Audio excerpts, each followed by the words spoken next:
យោធាថៃបំផ្លាញស្ថាបត្យកម្មសំខាន់ស្ទើរតែទាំងអស់នៃប្រាសាទព្រះវិហារនិងតំបន់ជុំវិញត្រូវបានយោធាថៃធ្វើការបាញ់ប្រហារនិងទម្លាក់គ្រាប់បែកខូចខាតយ៉ាងដំណំនៅក្នុងសង្គ្រាមយោធាថៃឈ្លានពានប្រទេសកម្ពុជាជាលើកទី1និងលើកទី2តាមរយៈសេចក្តីប្រកាសព័ត៌មានស្តីពីស្ថានភាពខូចខាតនៅរមណីយដ្ឋានប្រាសាទព្រះវិហារជាទីសក្ការៈនៅថ្ងៃទី12ខែមករានេះផងដែរក្រសួងវប្បធម៌និងវិចិត្រសិល្បៈបានបញ្ជាក់ថាការខូចខាតនេះបានកត់ត្រាចងក្រងចាប់ពីថ្ងៃទី24ដល់ថ្ងៃទី28ខែកក្កដាឆ្នាំ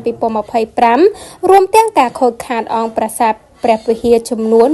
142កន្លែងនិងតំបន់ជុំវិញចំនួន42កន្លែងរួមបញ្ចូលទាំងវត្តកែសិក្ខាគិរីស្វាយរក្សហត្ថរចនាសម្ព័ន្ធសាធារណៈនិងអគារការិយាល័យអភិរក្សរបស់អាជ្ញាធរជាតិព្រះវិហារដោយឡែកសហគមន៍ជុំវិញប្រាសាទរងការខូចខាតចំនួន60កន្លែងរួមមានផ្ទះសម្បែងសាលារៀនវត្តអារាមនិងហត្ថរចនាសម្ព័ន្ធសាធារណៈផ្សេងទៀតបណ្ដាលឲ្យប្រជាជនចំនួន14,832 នាក់ត្រូវបង្ខំចិត្តជម្លៀសចេញពីផ្ទះការខូចខាតទាំងនេះត្រូវបានកត់ត្រាចងក្រងជាផ្លូវការដោយអាជ្ញាធរជាតិព្រះវិហារនាខែតុលាឆ្នាំ2025បើតាមក្រសួងវប្បធម៌ការកត់ត្រាចងក្រងពីការខូចខាតចាប់ពីថ្ងៃទី7ដល់ថ្ងៃទី27ខែធ្នូឆ្នាំ2025បង្ហាញពីការខូចខាតធ្ងន់ធ្ងរលើសពីអ្វីដែលបានកត់ត្រាទុកនៅក្នុងខែកក្កដាឆ្នាំ2025យោងតាមភស្តុតាងរូបភាព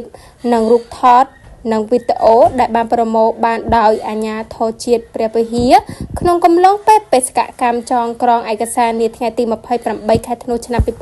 2025សំណង់ស្ថាបត្យកម្មសំខាន់ស្ទើរតែទាំងអស់នៃប្រាសាទចាប់ពី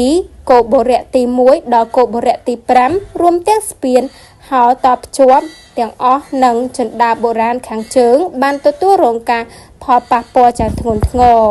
ក្រសួងវប្បធម៌បញ្ជាក់បន្ថែមថាការខូចខាតទាំងអស់នេះគឺបណ្ដាលមកពីការផ្លោងគ្រាប់ធ្ងន់ម្ដងហើយម្ដងទៀតនិងការទម្លាក់គ្រាប់បែកពីលើអាកាសចេញពីយន្តហោះគ្មានមនុស្សបើកនិងយន្តហោះចម្បាំងដែលបានបាញ់សម្ដៅផ្ទាល់មកលើតំបន់បេតិកភណ្ឌពិភពលោកប្រាសាទព្រះវិហារ